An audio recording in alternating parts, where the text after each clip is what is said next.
बदलापूरच्या शाळेतील लहानग्या मुलींवरती अत्याचार झाल्याची घटना उघडकीस येताच अख्खा महाराष्ट्र हादरला।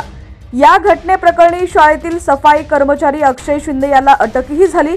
मात्र सोमवारी त्याला दुसऱ्या एका केस संदर्भातील चौकशीसाठी तळोजा इथून बदलापूरला घेऊन जात असताना त्याचा पोलीस एन्काउंटरमध्ये मृत्यू झाला। व्हॅनमध्ये बसलेल्या अक्षयने पोलिसांवर गोळीबार झाडल्याने स्वसंरक्षणार्थ पोलिसांनी गोळीबार केला। त्यातील एक गोळी अक्षयच्या डोक्याला लागली आणि त्याचा मृत्यू झाला। या घटनेवरून सध्या बराच गदारोळ सुरू असून हे फेक एन्काउंटर असल्याचा दावा करत अक्षय शिंदेच्या वडिलांनी कोर्टात धाव घेतली आहे। या प्रकरणी सध्या न्यायालयात सुनावणी सुरू आहे। दरम्यान या घटनेला आता 4 दिवस उलटून गेलेले आहेत, तरीही अक्षय शिंदेच्या मृतदेहावर अंत्यसंस्कार करण्यात आले नसून त्यासाठी जागेचा शोध सुरू आहे। बातमी पूर्ण पाहूया त्याआधी तुम्ही HPN मराठी न्यूज चॅनल पहिल्यांदाच पाहत असाल आणि अजूनही चॅनलला सबस्क्राइब केलं नसेल तर नक्की सबस्क्राइब करा, जेणेकरून आमचे अपडेट्स लवकरात लवकर तुमच्यापर्यंत पोहोचतील। तर हायकोर्टाने सरकारला सूचना दिल्यानंतर पोलिसांची स्थानिक प्रशासनासोबत चर्चा सुरू आहे। कुटुंबियांकडून अक्षय शिंदेचा मृतदेह दफन करण्याचा निर्णय घेण्यात आलाय। यासाठी बदलापूर तसंच आसपासच्या परिसरात जागेचा शोध सुरू आहे।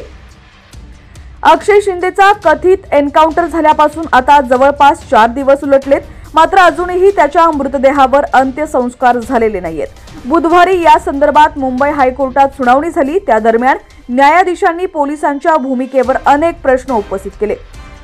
प्राथमिकदृष्ट्या हा एन्काउंटर वाटत नाही, एन्काउंटरची व्याख्या वेगळी असते असा स्पष्ट निष्कर्ष न्यायालयाने नमूद केलाय।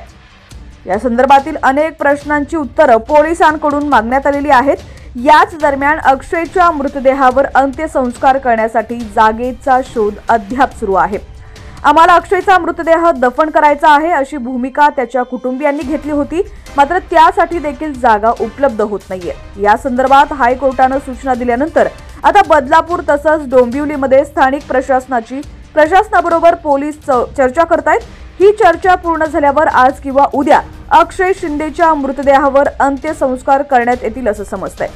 अक्षय शिंदे एन्काउंटर प्रकरणी त्याच्या वडिलांनी दाखल केलेल्या याचिकेवर पुढील सुनावणी आता 3 ऑक्टोबर रोजी होणार आहे। तर अक्षय शिंदेवर बदलापुरातील स्मशानभूमी परिसरात अंत्यसंस्कार करण्यात येणार होते, मात्र अक्षय शिंदेचे अंत्यसंस्कार बदलापुरात होऊ देणार नाही अशी ठाम भूमिका परिसरातील नागरिकांनी घेतली। ज्याने आमच्या चिमुकल्यांवरती अत्याचार केले त्यांचे अंत्यसंस्कार इतर कुठेही करा, पण बदलापूरमध्ये आम्ही होऊन देणार नाही अशी भूमिका नागरिकांनी घेतली आहे। दरम्यान अक्षय शिंदेच्या मृतदेहाचे आता दहन होणार नसून त्याचा मृतदेह दफन करण्यात येणार आहे। त्याच्या कुटुंबियांनी ही भूमिका घेतली आहे। भविष्यात काही पुरावे लागले तर मृतदेह पुन्हा बाहेर काढता येईल, त्याच्या मृतदेहाचं दफन करता यावं यासाठी आता जागेचा शोध सुरू आहे।